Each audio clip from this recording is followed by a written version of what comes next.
Today's episode is brought to you by Positively Productive Systems, whose mission is to be the antidote to your stress and to provide compassionate productivity resources and coaching that help you heal and achieve. Be sure to check out both free and paid resources at positivelyproductive.com/resources. So if I were to distill it down, I would say gratitude is the concept of appreciating, which can look like celebration when you share it. Savoring is the pause, taking the moment to be fully present and receive all the good in that moment. If I were to draw a Venn diagram, which is for sure one of my favorite things, I would place gratitude all around, since it's awareness and appreciation, and then put savoring and celebrating inside but overlapping each other.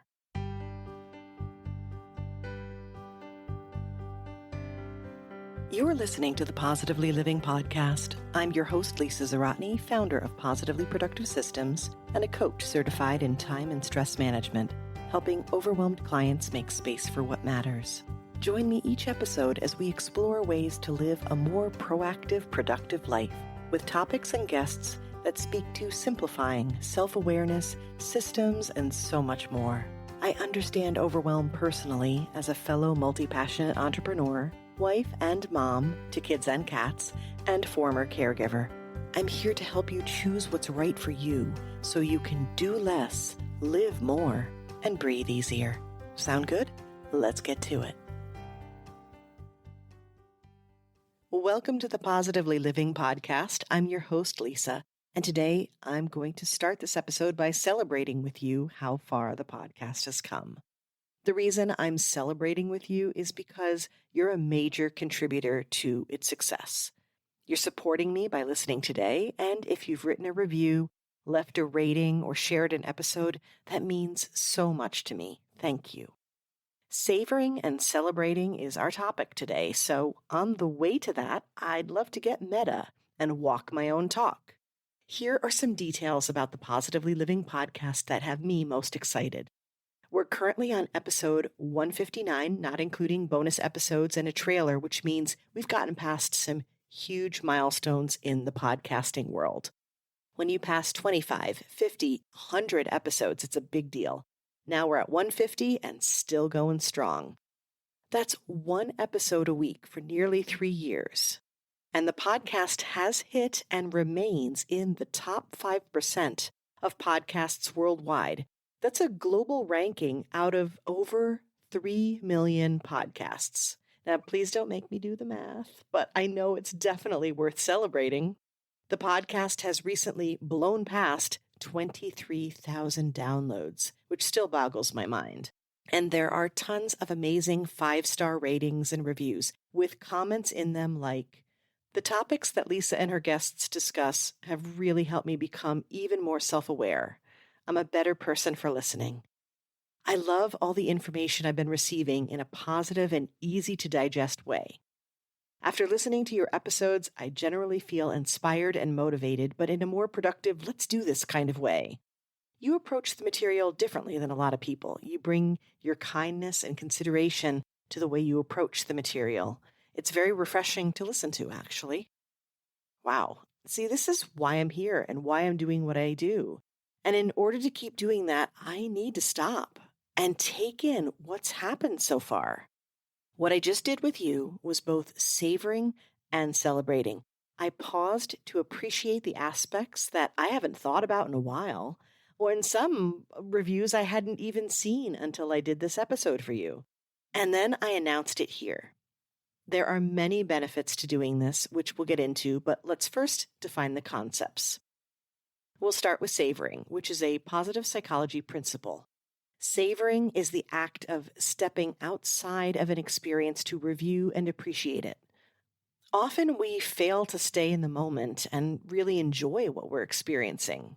Savoring intensifies and lengthens the positive emotions that come with doing something that you love. One example I immediately think of is taking that first sip of coffee in the morning. Another example is when you get that special dessert, especially something chocolate for me, and you place it on your tongue and wait, and make inappropriate groaning noises, or is that just me? Does it always come back to food with you, Lisa? Yes. Yes, it does. Thank you for noticing. But also, it's a very simple way to get the feel of what savoring means so you can apply it to other aspects of your life. You can savor moments and experiences. You can savor a view, savor a feeling. Savoring is important because it enhances your well-being by amplifying those positive emotions, which in turn counteracts our inherent negativity bias that we're wired to see what's wrong all the time. So this helps reinforce what we're seeing and experiencing that's right, that's good. It's a phenomenal practice in mindfulness and being present. It builds resilience and it strengthens relationships. And if this sounds awfully familiar, like gratitude, you would be right. They are very much connected. The same principle that makes gratitude so important applies to this. What you focus on, you fuel. So when you savor successful moments and celebrate them, which we'll discuss in a moment, you'll attract more of them. I encourage you to check out prior episodes on the power of gratitude and how you're already practicing it, plus last week's episode on therapeutic journaling, which connects beautifully to this approach. All right, let's talk celebration. Celebration involves recognizing and expressing joy, happiness, or a sense of achievement for a specific event, accomplishment, milestone, right? It generally involves creating a positive and festive atmosphere. We're commemorating a significant moment. It's often more outward and communal. You probably think of it in terms of parties, right? And gathering people, birthday celebrations, right? Anniversaries, that sort of thing. To me, the key part here is it feels like savoring when you spot the good thing, and celebrating is when you share it outside of you. Again, the connection to gratitude is evident. Remember, gratitude is a mindset or attitude of appreciation and thankfulness for the positive aspects of life. It involves recognizing and acknowledging the goodness, the kindness, the benefits you get from others or circumstances, even something from inside of you, right? Gratitude is often inward and it's a personal experience, but it can be expressed outwardly through actions or words of thanks. The practice of it focuses on cultivating a sense of appreciation, contentment, and it's recognizing the positive elements in one's life, big or small. So if I were to distill it down, I would say gratitude is the concept of appreciating, which can look like celebration when you share it. Savoring is the pause, taking the moment to be fully present and receive all the good in that moment. If I were to draw a Venn diagram, which is for sure one of my favorite things, I would place gratitude all around since it's awareness and appreciation, and then put savoring and celebrating inside but overlapping each other. I'll give you an example of how savoring and celebration have come up in my life. I've been lucky enough to visit Universal Studios with my family. I am a huge Harry Potter fan and a Hufflepuff, obviously. And to be able to see the wizarding world of Harry Potter was breathtaking and exhilarating. If you go to my Instagram account and scroll back through the reels, you can see videos and photos of these moments. I went with my family, my husband, and my two kiddos. I've got a tween and a teen. And it was an amazing family vacation in general, but those moments in the wizarding world were very special for me.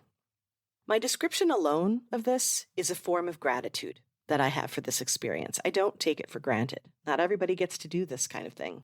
And I'm thinking of the time and effort my husband put into planning this trip and the money that we were able to make to be able to go and create these special memories with our kids, how I was able to experience it with people that I love and to see things that when you talk about creatives at their best, this world is definitely one of them. Throughout these moments, there were a lot of action and crowds and excitement, right? A lot of activity. You could be pulled along in the throng. But I would pause and take a breath and take it all in to fully appreciate the details. I remember when I went through the entrance, which was Diagon Alley, where the bricks were. And I stepped into the world for the first time, feeling awe, feeling a bit overwhelmed, like trying to spot all the details and feeling so excited to be in this place that I had only read about. When I got my first butterbeer, I drank it slowly, and I highly recommend the frozen one, by the way. That, to me, is the best. And when I walked through the Hogwarts queue, looking at the incredibly detailed theming, all of that, those moments, that was savoring.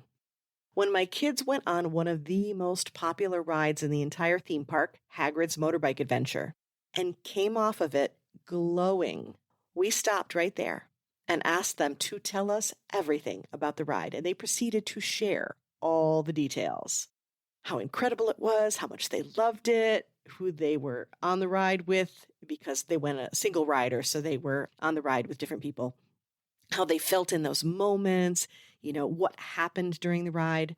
All of that was celebrating for all of us, and it was definitely savoring for them. However you relate these all to each other, savoring and celebrating are the key to being more present and to building resilience. So why don't we do this more?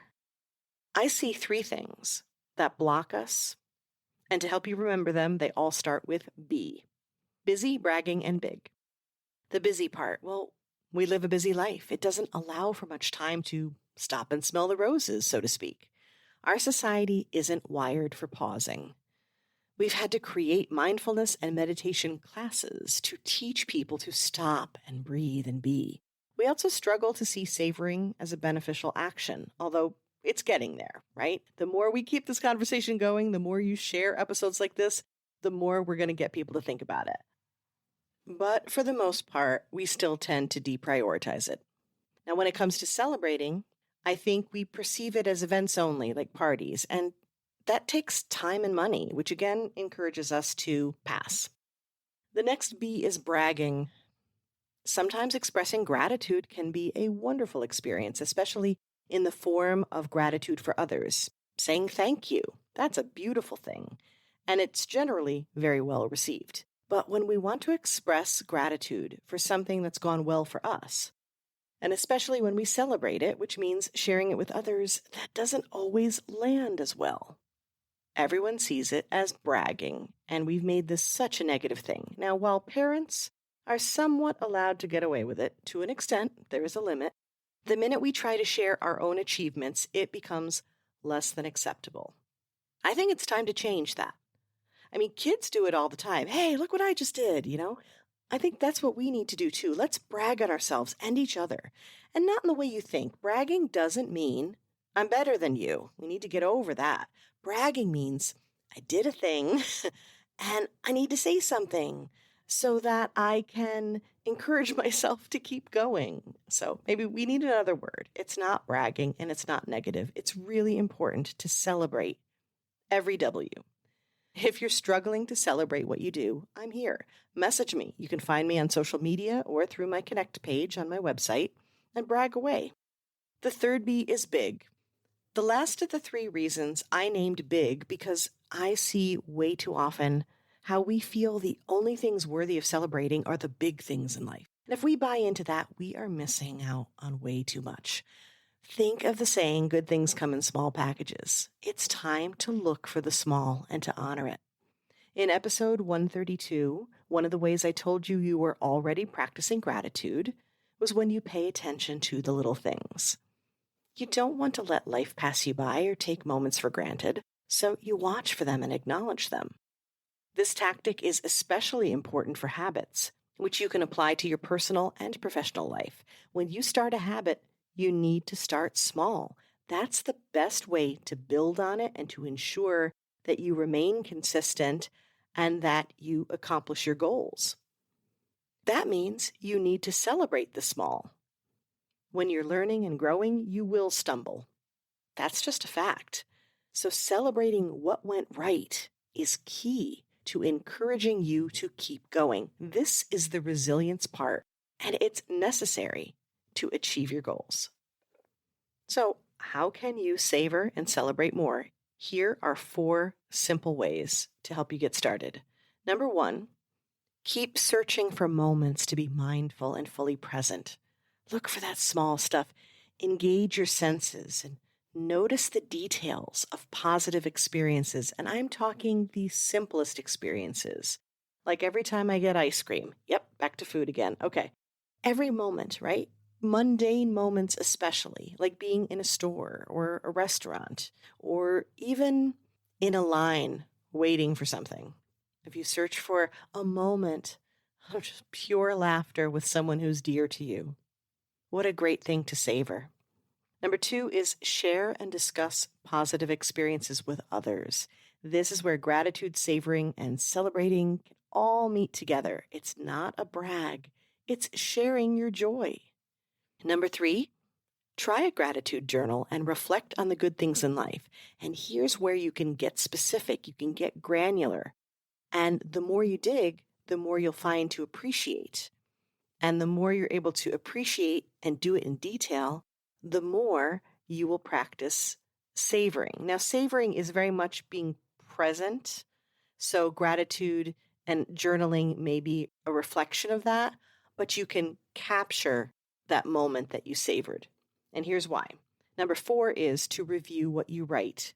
This is great for anything. I mean, it was great for me to look back at what I've written, what people have written about the podcast, to review so much of this that it was easy for me to let it pass by. So when you put details in a journal, let's say, of what you savored, what you experienced, what you're celebrating, you'll be able to relive it when you read it later. Your brain experiences it like it's the first time when you review it. If you're listening to this and thinking you're ready to savor and celebrate a bit more, then I am so excited for you because it's going to make a huge difference in your life. You're going to get those important dopamine hits that propel you ahead, and you're going to attract more good things in your life. If you're convinced this sounds like a good idea with the savoring, but the celebrating is hard, Lisa, I don't want to brag. Well, then I would encourage you to start with the savoring. That's being present, spotting, noticing it. That's just you, right? Alone. And take those moments and then start small with the celebrating. And that's where I can help. It's actually a big part of what I do when coaching my clients. In each session, we celebrate the smallest and sometimes unexpected steps. Many times my clients feel a bit surprised that I'm calling out an action that they took for granted. Our motto here is to take the W every time you can. So what's a win you can celebrate? And who can you celebrate it with? Hopefully you have someone or maybe a community in your life who will celebrate with you. But remember, I'm here for you too. So message me and brag away. I will cheer like crazy for you. And if you want me to cheer you on regularly, head to my website, positivelyproductive.com, and connect with me. You can grab my free multi-passionate toolkit and hop on my mailing list, or we can have a discovery call. It's up to you, and I'm looking forward to connecting.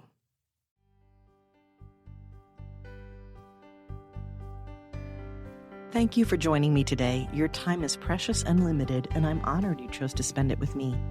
If you have feedback, questions, or want to schedule a chat, head to positivelyproductive.com/connect.